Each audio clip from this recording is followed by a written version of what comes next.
Hagasngi sa jan kasaw Tarik urampang bon Ngut ki Kyrtong na giseng san hima bapher kila Thep Kyrteng banya kunya ke election arhajar arpaulai hakeleng ki district kejala.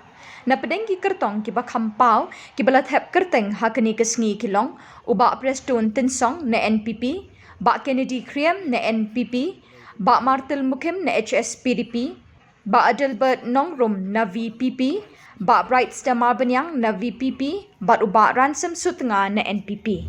There's no impact at all. There's no impact, but as I said to you, we will come out victoriously on the 2nd of March, crossing the number 32-33 seats. Okay, BJP has claimed that there is a big time BJP wave now in Meghalaya. Do you see BJP wave? You see, last time also the same way they did. Last time was the same way.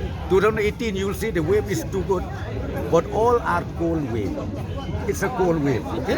So therefore, the wave is always there, but we have seen it, we have experienced it. Let them talk any wave, anything. But I'm telling you right now, NPP wave prevails everywhere.